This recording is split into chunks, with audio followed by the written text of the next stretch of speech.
Welcome to the New Thinking for a New World podcast, where we explore the most pressing issues that are challenging and changing our societies. We are looking for new thinking and new solutions wherever we can find them. Listen as host Alan Stoga, the Talberg Foundation's chairman, challenges his guests for analysis, ideas and actions. Together, we can help make our world at least a bit better. I'm Alan Stoga, chairman of the Talberg Foundation. We are all aware of the devastating power of climate change. Record heat waves in India and Pakistan, endless drought in the American West, massive floods in South Africa and Kenya, uncontrolled fires in Siberia. The list is endless, and the impact on living things, humanity included, is terrifying. But how can we understand the reality of the changes underway around the world? What's actually happening in the Arctic and in the boreal forests, in the Amazon and in Africa? How do changes in those disparate ecosystems relate to each other and to places where most of us live? What's likely to happen next, and what can we do about it?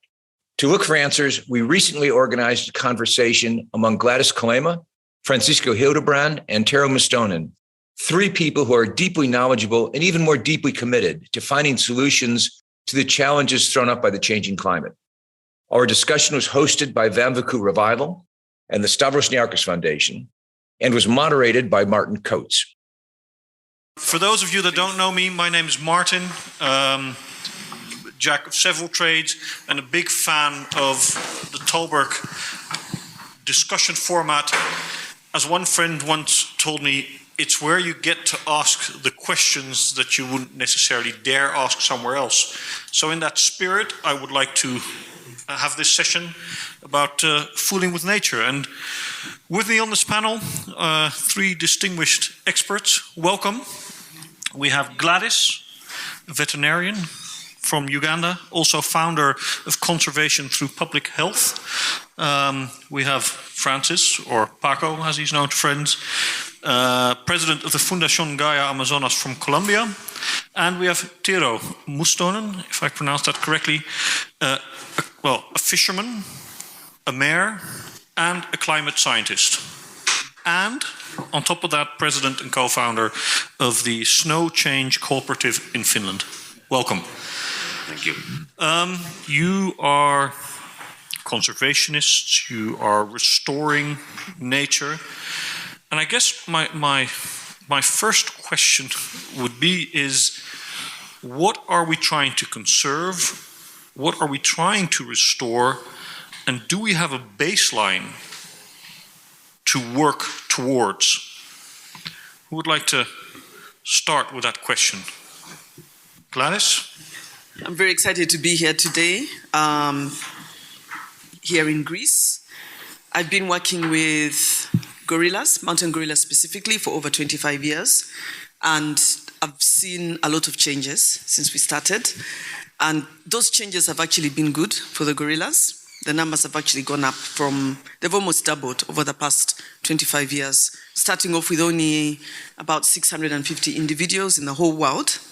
There's now over 1,000, just like 1,000, and at a minimum of 1,060.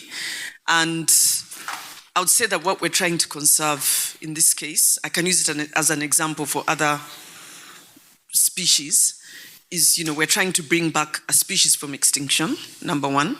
And I think they're now showing a positive growth trend that the IUCN downgraded the gorillas from critically endangered to endangered because of this positive growth trend. What has helped that positive growth trend is engagement of communities. Community conservation took off in Uganda, and I think many parts of the world, in the early 1990s. In the 50s, it used to be fences and fines, keep the wildlife in, keep people out, shoot the poacher, and there was no engagement. Don't even hire people from where the communities are, where the wildlife is, and that created a lot of resentment. But then comes the 90s. In Uganda, for example, we had Queen Elizabeth National Park, Murchison, Kidepo that were developed in the 50s. Then in the 90s, new national parks came up. The Forest Park of Bwindi became a national park, and other parks. And in that time, it became that you have to hire people from the community, you have to engage communities much more tourism began in those areas, and money from tourism is shared with the local communities. They get enough that they're happy enough. They are part of the industry. They're hired as rangers. Actually, we call them born-again poachers because they know the forest really well, but now they're earning a living by protecting it instead of destroying it. They're hired by the lodges. They're hired by the NGOs like ours. They're also selling crafts, accommodation, food. They're all part of the ecotourism industry. It's not just handouts, which is much better. It's more sustainable. Veterinary care has improved. Research has improved. So all of that is great. The numbers are going up. But now we have a new problem. There isn't enough space. There's very high human population growth or around Bwindi. This is typical for many of the protected areas around the world, actually not only in Africa. And if we don't address high human population growth, which is being made worse by climate change, you find that the habitat is still going to be very small. So now our next challenge is to try and convince people to sell land so we can expand the habitat. They don't have, the gorillas' numbers are growing, but they're always conflicting with communities. And in this way, they're picking up diseases. One thing we discovered very early on in my career is that the gorillas got disease from people living around the park who have very little health care. Then we started improving the health of the people to protect the gorillas, as well as continue to improve the health of the gorillas and other wildlife. And so there's going to be a lot more human-wildlife interaction, as long as we don't address things like high human population growth. The idea would be to buy land from people and restore it so that there's more space for the gorillas and other wildlife, in protecting a charismatic species like the gorilla that generates a lot of revenue, which is helping the economy to grow. 60% of revenue for the whole Wildlife Authority comes from gorilla tourism. You're protecting all the other species. There's over 300 species of birds. There's elephants, chimpanzees, over 6 species of monkeys, over 200 species of butterflies. There's an amazing ecosystem, and water. It's a whole climate modulator, the forest, and there's an important source of water. So it all comes with, maybe you could focus on a charismatic species to protect all the rest, but definitely restoration is needed. You're starting off a positive note, which is a trend break. Great, we're saving species, but the second point that you're bridging, and I'll go to Tiro in that sense, can we rewild, can we conserve enough, and can we bring it back to a state which keeps the planet livable for all species? Thank you. Tiro. I would try to summarize some of the thoughts from the north, the Arctic and the Boreal, where I come from, because it feels like summer here and it's so hot, I can't believe it. When I left home, it was -4 and 40 centimeters of snow, so this is like a paradise. But I would start the answer to this question that you're asking from perhaps another angle first. Let's think about this place where we are. At some point in historical frame, some of the shepherds here saw a mystical light up in the mountain, and that's why the monastery was founded here. They saw something which we might refer to as a mystical event in nature or highly significant in their frame of mind. And it was big enough that they decided that this is an important place because of its spiritual or cultural values. There was no, at least based on the information I have, that was the reason why they founded this town, which is now undergoing this great restart, as we are calling it. And that's a segue into the idea that what is nature? When we discuss rewilding or restoration or conservation, we rarely discuss the fact that it has potentially other characteristics, the seen and the unseen. If we are protecting or maintaining those biodiverse systems, we are also taking care of the world. We are taking care of what's known as biocultural approach, or how the people and the landscape are connected all around the world, except perhaps in Antarctica, and even the Maori went there before the European vessels. And this mystic light that was shining on that mountain led me to kind of think that what can we try to do to better understand that it's not about the hectares, the species, and wild nature, but it's actually a very profound communion of coexisting with the world. And I'll be brief, but of course then let's go to Alan's world, which is the runaway destructive planet or something to that fashion. The Arctic and the Boreal are being hit hardest, perhaps with the outside the Pacific Islands regarding climate change. So one of the things we witness up in the north is the loss of cryosphere, snow and ice conditions. You have to recall that snow and ice are our life, both for the animals and the traditional villages. Snow is protection, it's not enemy. When the snow cover is on a forest or a tundra, it's protecting the plants, the wildlife, and the landscape from the frost. Now that we are getting temperatures in northeastern Siberia up to 38 degrees Celsius, or in Canada, in the boreal town of Lytton, 49 degrees last year, and in my village, 37 degrees Celsius. These are drivers of magnitude that you don't even understand, if I'm very provocative. Everything is now changing. There's a system shift going on. And just to capture that, a lot of the species are on the move.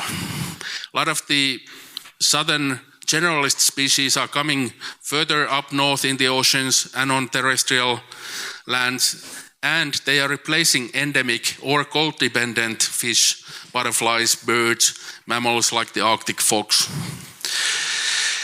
Solution space, rewilding and restoration. What are we restoring?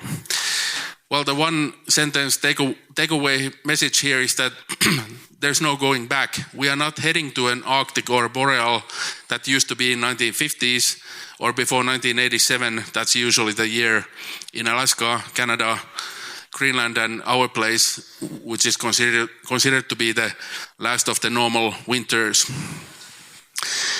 However, there's inherent value in maintaining natural systems and, where applicable, trying to restore and rewild connectivity. And that's building on this idea of the mystic light up in the mountain with the idea that nature has inherent value. We should be very careful in imposing our values on an ecosystem that we don't even know about what's going on. We don't know all the species out in the ocean. I think it's about 10 million species or something that we haven't calculated. And in time of big shifts like the one now driven by climate change and land use in the Arctic and North, to conclude,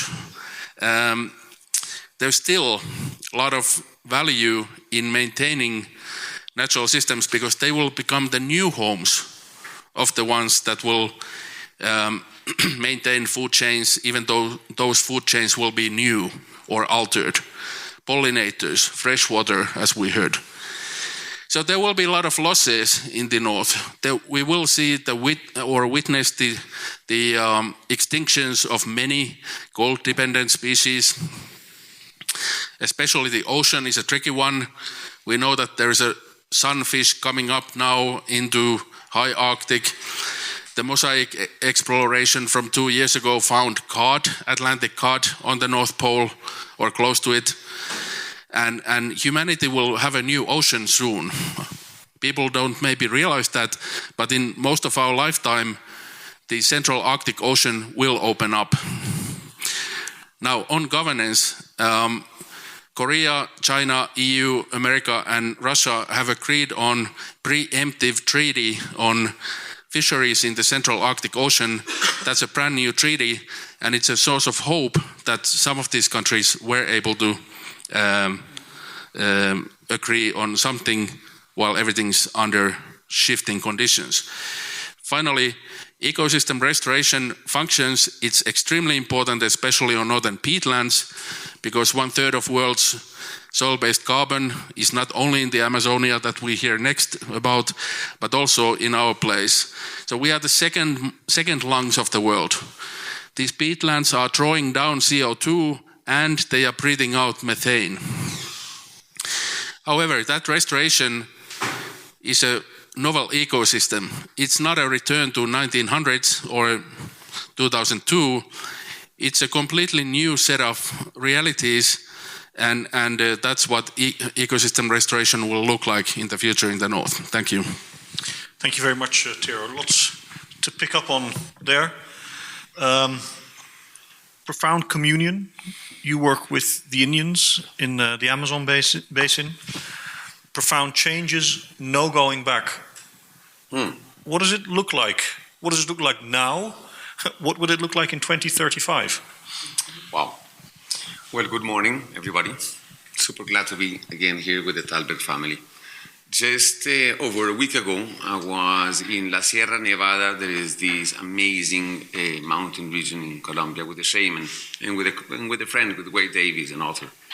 And we're sitting with this shaman, and he was talking and explaining to us a mountain in front of us. And the shaman was saying is that you Western people don't understand that this mountain without humans already has an order. It already has a governance. It already has a system. It already has a dynamic. When we as humans interact with this mountain, we need to understand how that system works so we can have a reciprocity, because it's an integral life system. And the West, for lack of a better word, we keep on seeing nature as a collection of objects and not a communion of subjects, not a life system of which we are part of. A baseline for conservation, as long as we keep on seeing nature as a third element that needs to be protected, we are going to have a fraction understanding and a fraction solution. And it really comes down again to a matter of values and principles, and reconnecting again with nature as a life system that we're part of, as a complex, interdependent, interconnected system. The Amazon, and this changes the whole framework when you look then at targets that there are for conservation in the Amazon, for example, when you really when you look through the filter of connectivity, of biological and cultural connectivity. The Amazon, for example, it works as a single system. And according to the latest scientific studies, between 20 and 25% of destruction of the Amazon will take it to the point of no return, of collapse. There's nothing we can do about it. I mean, there's so many pieces you can take out of an engine before the engine stops working. Well, today we are at 17% of destruction. 67% of the Amazon is under pressures from one sector or the other, and 52% of the Amazon is already showing early signs of degradation. In my personal opinion, we have a 10-15% chance to avoid that point of collapse. And yes, targets of conservation are important. Yes, we need to get more territories protected, but it's not just about keeping pristine forests. It's as well how to work with private sector, how to work with towns. I mean, you can have functional connectivity as well. We don't need to have one tree after the other. The world has changed, dynamics have changed, but it needs to be a cross-cutting approach. It's not an environmental issue. It is a political issue. It is an economic issue. It is an education issue. So, this connectivity as well, when you frame it not beyond the environmental language, the north part of the Amazon region, where we call the AAA corridor, the Andes, Amazon Atlantic, is the last strip of continuous forest that there is in the Amazon that maintains key ecosystem services like water transportation. Well, 70% of the GDP of Latin America depends on this last strip of forest. 67% of food production, 65% of energy production. So I think it's important in conservation as well to deframe it as just an environmental issue. Well, on the first hand, to work on this approach of connectivity, cultural and biological connectivity of the Amazon rainforest, and to engage other sectors, because it is not just an environmental element. It has to do as well how we approach our relation with economy, with education, with health. So I'll leave the other impacts for the next question. If you feel that the world lacks global leaders, please help support the Thalberg Foundation programs. Individual donations are being accepted, at talbergfoundation.org/donate. That's TALLBERG foundation.org/donate. Thank you, Paco. Again, wide-ranging thoughts, and I'd actually like to go back to you, Gladys, before we... I mean, so much has been said that I think you're provoking questions from the audience, so we'll move to that in a second. But you're both working with traditional communities, and Gladys, you're not working in that same space, but you are very conscious of the relationship between people living in their environment and the environment itself, and you're taking a scientific approach to try and rebalancing that, restoring something of that wider equilibrium. What have you learned over the past 15, 20 years in your work? Are we, as a species, I use it correctly there, are we capable of rebalancing in living in harmony with nature? Yes. I think the answer is yes. I'm probably the most optimistic person about it, but I really do think that we are, and a lot of it is behavior change. Yeah, behavior change is needed, and it's a very big focus of, some sectors are better at it than others. I have to say the public health sector is way better than many sectors with behavior change, because it's needed all the time, whether it's improving hygiene or whatever, but we've used a lot of that to push it into conservation, getting people to understand the importance of planting trees, coexisting with nature. So behavior change makes me feel optimistic. You can actually change behavior, but it takes time. Making sure that communities are the leaders in conservation. They have to be the leaders. They can't always be waiting for someone to tell them what to do. They have to feel that this is their thing, and they're the ones taking the lead. So that is also very important.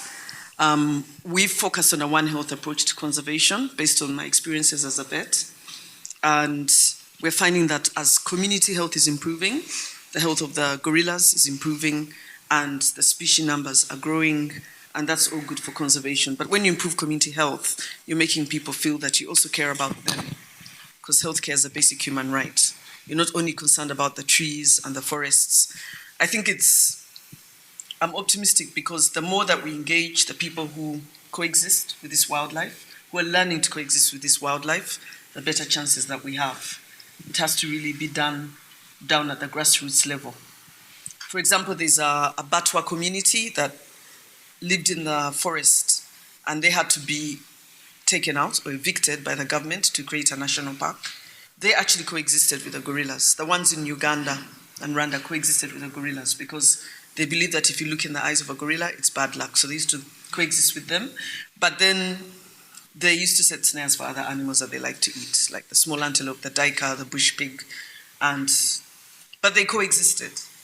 They were managing to exist with nature. But they had to be taken out of the forest in order for tourism to happen. And then tourism happened. And they look very poor, and a lot of people give them handouts, which isn't good, because then they end up drinking. They have that whole thing similar to the Aborigines in Australia, those kind of communities who are displaced and they're not happy where they are. But if you empower them, you give them skills, which is what we do. They're the ones who are promoting healthcare in their settlements, promoting conservation. They'll come up, one time in a meeting, they were like, we now want to enter the park and visit as tourists. They're proud of themselves. They're proud that they can sell crafts, that they have dignity. And that's something that's very important for the local communities. They actually have a lot of power and they have a lot of dignity. You have to build upon that, not seeing them as poor, marginalized people who need support, but seeing them as the solution to conservation, the solution to restoration. They need to be the leaders, and we need to empower them to realize their leadership potential in creating a planet in balance.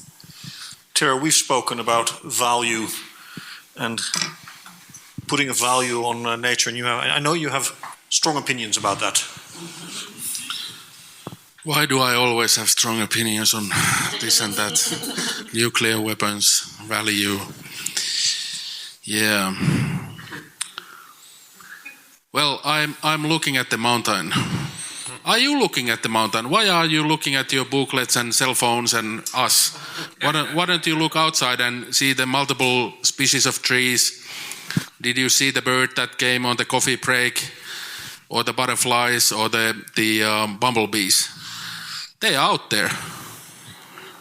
They are right now out there. Did you see them? Some of you saw them. Maybe all of you saw them. Let's not create any accusations. But how many euros was that bumblebee? 5, 7, 700? 1. So here the trouble starts. Earlier this morning we were reviewing the idea of Westphalia and the establishment of power and European power on the globe. And as a part of that event, that got to have a price. Now you have a number of cultures that don't put a price on that. There's a lot of indigenous governance. I said about the Maori, for example, who wiped out the moa. Yes, they did, but they also traveled on their Polynesian waka canoes all across the Pacific with other economic systems. They went to the Antarctic islands. We know that. How is that possible without the European technology and mindset? Well, what I'm trying to say is that there's something else going on. And if we look at the power and the history of how that became money, or the bumblebee became money, that's our root cause of trouble. It's not going back. There's no way of going back. So the global order will stay. Oil prices will be there. Water will become very expensive. It's already quite expensive, privatized. The safety or future hope maybe lies in two sets of systems.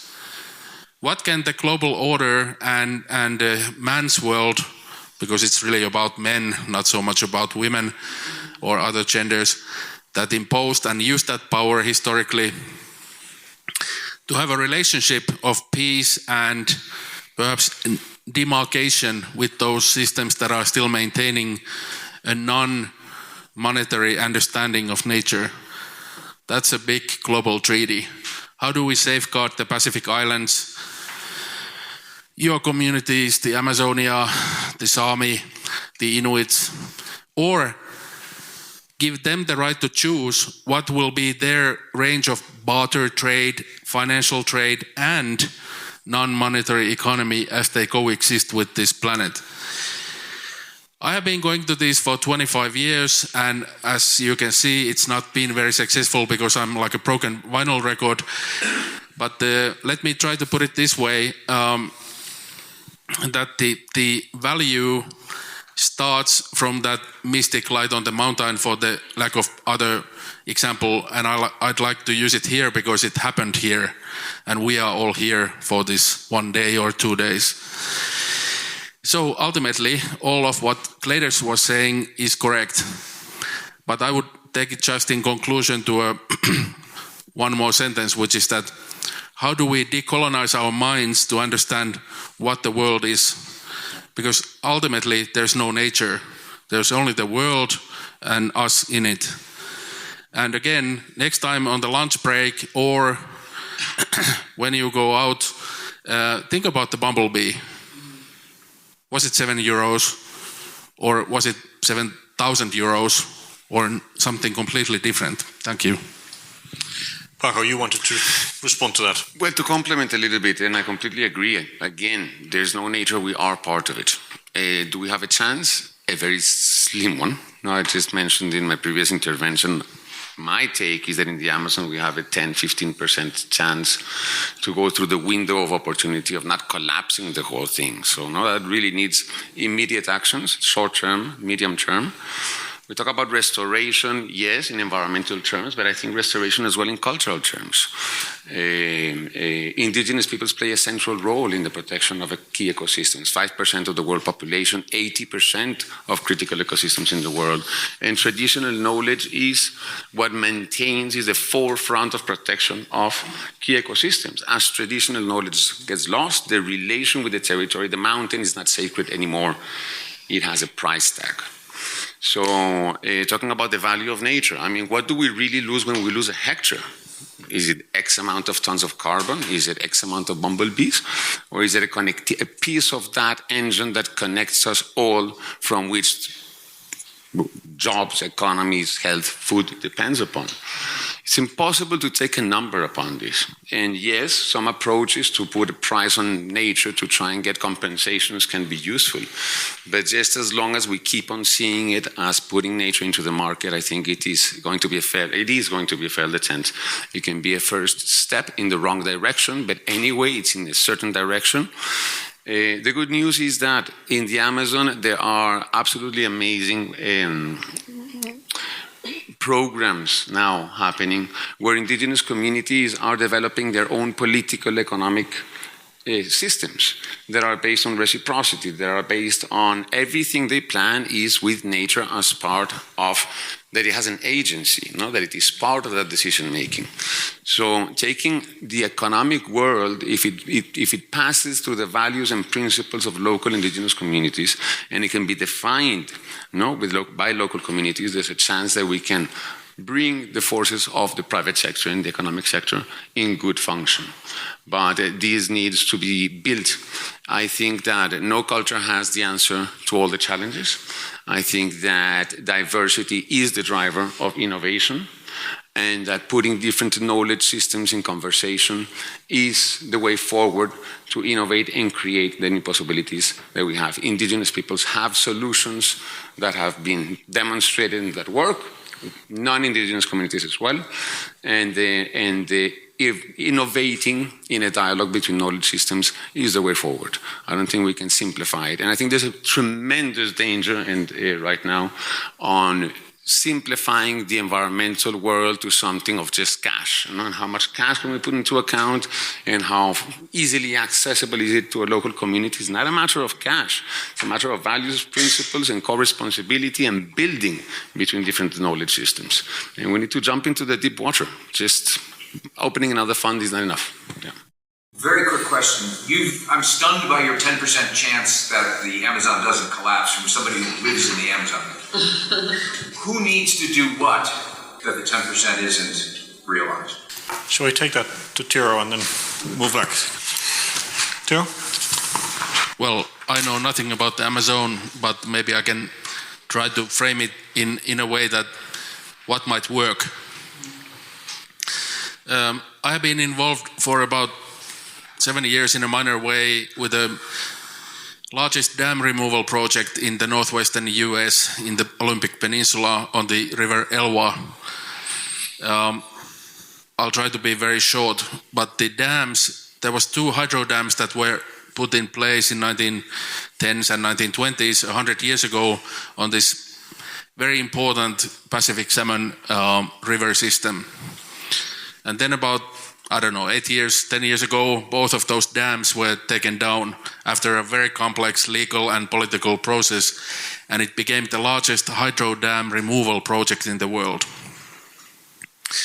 So a couple of learning points. How was that achieved? Ecologically, it creates extremely important link between Pacific salmon, nutrient flow from the ocean upstream that maintains bird species, mammals, for example, the bald eagles, and so on, and it establishes connectivity after a century. So that's a system action that connected the ocean, headwaters, lots of ecological functions, and helps with climate change because the waters are cooler and so on. Of course, taking down large dams is very controversial because they are seen as part of the green energy source. But what we never discuss is the legacy of what those dams did to the people that were living on the river. And in this case, it was the lower Elwha tribe.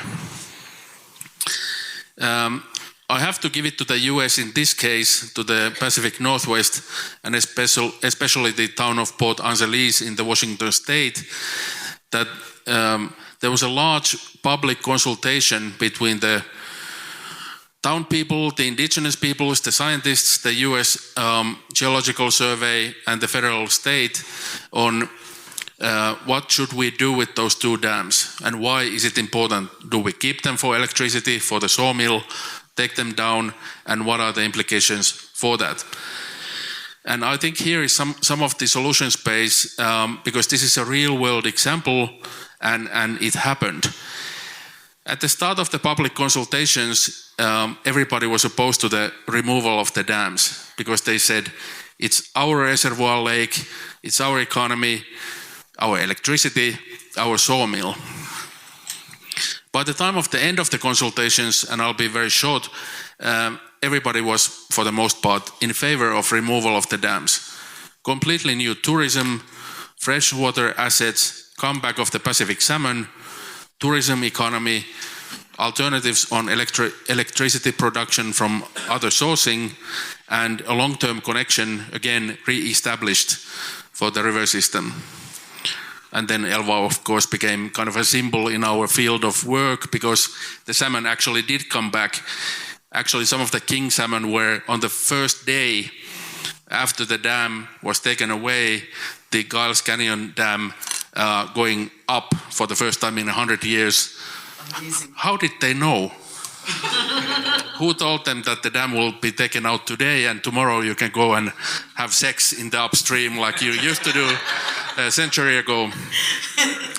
Well, here comes the final thing, which is the lower Elva people. For the most part, the big society in the Washington state had thought that the dams will stay and so on and so on. But a lot of the village elders and the indigenous elders saw this as a minor, and they resisted, of course, the dams in 1920 and we're happy to see them gone in 2014. But they saw this as a minor part in the life of the river. And they always believed the dams will come down and their connection with the Pacific salmon and the river will rebirth itself. And the learning lesson here is that perhaps we need much what you were saying, that conservation, especially fortress conservation, this kind of will preserve this for the eternal use of future generations, will always miss two things. One, there are people with long-term engagement with that place, and 100 years is just a blip in the ocean. And secondly, human societies are, and I hate this word, but I'll use it here for the argument's sake, they will continue to adapt into a new river that has been now rewilded and restored. Once they took down the reservoir, it created a novel ecosystem that has no parallel in science or in... It wasn't there 100 years ago, but now through succession, it's being repopulated by plant life, by deer, by American dippers, and in sequences and orders that we don't have data on. So it's a new world. It's a novel new ecosystem, or as the Elva would say, biocultural landscape. The only compass and the navigational capacity probably for that new future is the indigenous tribe that has been coexisting with the river through 10,000 years. They saw the coming of the ice, going of the ice, shifts in the river, new salmon species that came, and they adapted, as they are doing now. And that's probably where my own hope lies in the best of worlds, that if we would understand these examples and lessons learned, we might have a fighting chance. It will be a new planet, and we will have losses, but there will be something completely new coming our way. We just have to let go of what you said, that we don't want to change. We would like to be in 1980s, Yellowstone Park, and on and on and on. But it will not happen. It will be a new horizon, but it's not the end. As Tero said, it's not the end of our planet or for that matter, of the need for us to work together to mitigate the impacts of climate change. But it is the end of this podcast. Thanks for listening. Please let us know what you think, and please subscribe to Telberg's New Thinking for a New World on your favorite podcast platform. Thank you for joining us. Please rate our show on Apple Podcast and subscribe. Meanwhile, you can find us on Facebook, Twitter, and Instagram, or you can subscribe to our newsletter at talbergfoundation.org to learn more about our work. That's TALLBERG foundation.org. Thank you, and we'll be back again next week for another episode of Talberg's New Thinking for a New World. This podcast was brought to you through the generous support of SNF, the Stavros Niarchos Foundation.